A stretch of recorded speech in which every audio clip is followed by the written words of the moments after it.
Olá, visitantes do canal Eletrônica Já. Aqui é o André Penha. Na videoaula de hoje, eu vou passar para vocês o conceito de saturação forte. Para poder entender o conceito de saturação forte, vamos imaginar o seguinte. Imaginar que nós temos uma fonte de 12 volts. E essa fonte de 12 volts vai alimentar uma pequena lâmpada. E aqui vamos fazer o controle do acionamento dela através de uma chave. Essa lâmpada, quando fecharmos essa chave, vai solicitar uma corrente de 160 miliamperes. E a especificação dela é que ela é uma lâmpada de 12 volts. Então esse circuito vai funcionar perfeitamente. Mas nós vamos querer fazer o controle dela através, em vez de uma chave comum, vamos usar um transistor. Então, redesenhando o circuito, 12 volts, a mesma lâmpada. E bem aqui vamos colocar um transistor, que vai fazer o controle de potência. No caso aqui vamos usar um transistor NPN.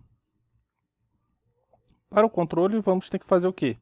Colocar um resistor de limitação de corrente de base e aqui colocar uma chave comum. E precisamos injetar uma corrente aqui. No caso, para ficar mais fácil, em vez de botar uma fonte aqui, vamos pegar dos próprios 12 volts. Até aqui, beleza. Sem corrente de base, não temos corrente aqui. Se injetarmos a corrente da base, fechando a chave, vai passar uma corrente assim, que vai fazer a lâmpada funcionar.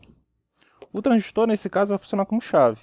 Então, ele tem que entrar na saturação, para fechar de coletor para emissor, para permitir a passagem integral dos 160 miliamperes. No caso aqui, a corrente que vai circular aqui vai ser limitada pela lâmpada. Entra então o cálculo desse resistor de base.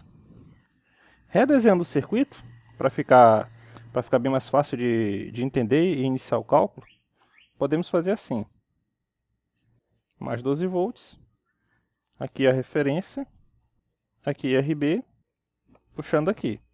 Então temos que injetar uma corrente aqui, que vai provocar a saturação desse transistor, para permitir a corrente de coletor de 160 miliamperes. Bom, temos que definir qual transistor vamos usar. No caso aqui vai ser um BD135, que tem um ganho, um determinado ganho, que nós podemos olhar no datasheet. Só que a gente vai ver que o datasheet dos componentes variam pra caramba, tem uma grande variação.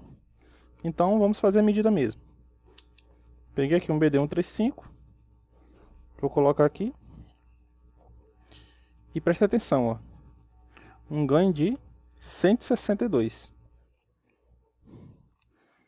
Mas olha uma coisa interessante. Um outro transistor, um BD135 também, ao medir ele, ó, já está com ganho de 176. Então, o ganho dos transistores varia. E não varia só de transistor para transistor, não. Varia com outros fatores, por exemplo, a temperatura. Isso aqui a gente vai ver que vai interferir aqui no funcionamento do nosso circuito. Mas, por enquanto, vamos usar no nosso projeto o transistor aqui que deu ganho de 176. Então, o ganho vai ser de 176. A corrente de coletor vai ser 176 vezes maior que a corrente que é injetada na base. Então, eu tenho que calcular uma corrente de base que seja 176 vezes menor que a corrente de coletor. Corrente de base vai ser a corrente de coletor, 160 mA, dividido por 176. Para que eu possa pegar um valor 176 vezes menor do que a corrente de coletor. Logo, a corrente de base vai ser 909 microampere. A corrente de base, para poder produzir 160 mA, precisa ser uma corrente de 909 microampere. Qual é o valor do resistor? Para que em 12 volts, e colocando o transistor bem aqui, eu consiga 909 microampere. É só pensar o seguinte. Eu quero saber o valor do resistor. Qual é a tensão bem aqui? No resistor bem aqui. 12 volts. Qual é a tensão bem aqui? Aqui é 0, e bem aqui eu tenho uma queda de 0,7 volts. Então a tensão bem aqui é 0,7. 0,7. Qual é a diferença de potencial daqui para cá? 12 menos 0,7. A tensão em cima do resistor é 12 menos 0,7. 12 menos 0,7 é 11,3 volts. Vamos aplicar a lei de Ohm. Resistência é igual a tensão sobre a corrente. Quem é a tensão? 11,3. Quem é a corrente? É a corrente que nós queremos que passe por aqui, no caso, 909 microampere. A resistência vai ser 11,3 dividido por 909 microampere. Isso aqui vai dar um resistor de 12,4 kΩ. Eu posso então redesenhar o circuito da seguinte forma: um resistor de 12,4 kΩ vai excitar um BD 135 que tem um HFE de 176, aqui uma referência, aqui uma lâmpada, cuja corrente, quando saturado, vai dar 160 mA, e aqui uma tensão de 12 volts que vem daqui. Tranquilo. Então, na teoria, eu vou ter aqui entrando 909 microampere, corrente de base. Vou produzir uma corrente coletor de 160 mA, usando um resistor de base de 12,4 kΩ. Aqui está o circuito montado. Aqui é o menos da alimentação, aqui é o mais da alimentação. Esses três resistores aqui, em série, vão formar o resistor de 12K para alimentar a base aqui do transistor. No cálculo deu 12,4 kΩ. No caso eu vou botar 12K mesmo para poder aumentar um pouquinho a corrente na base. Aqui da direita para a esquerda, o mais da direita aqui é a base. O centro é o coletor, o da esquerda aqui é o emissor. O emissor está aterrado. A base está ligada aqui o último resistor, que vai injetar a corrente de base. E aqui no centro o coletor está ligado aqui nos terminais da lâmpada. E bem aqui no mais da alimentação está o terminal da lâmpada, que essa lâmpada bem aqui. Alimentando o circuito. De fato, a lâmpada acende. Vamos fazer agora as medidas. Vamos checar com o multímetro alguns dos parâmetros do circuito. Alimentando o circuito. A lâmpada funcionou, beleza. Vamos ver, por exemplo, a alimentação. Botando aqui no mais e no menos da alimentação na escala de medir tensão. Temos aqui praticamente os 12 volts, 11,9 volts. Beleza. Bom, na teoria a lâmpada vai ter que ter esses 12 volts em cima da lâmpada. Então, ó, colocando aqui um terminal no ponto da lâmpada e o outro terminal aqui no outro ponto da lâmpada, eu teria que ter os 11,9. Só que, ó, tem só 10,8 volts. Ele não saturou completamente. Isso não é bom. Vamos medir aqui a tensão entre o coletor e o emissor.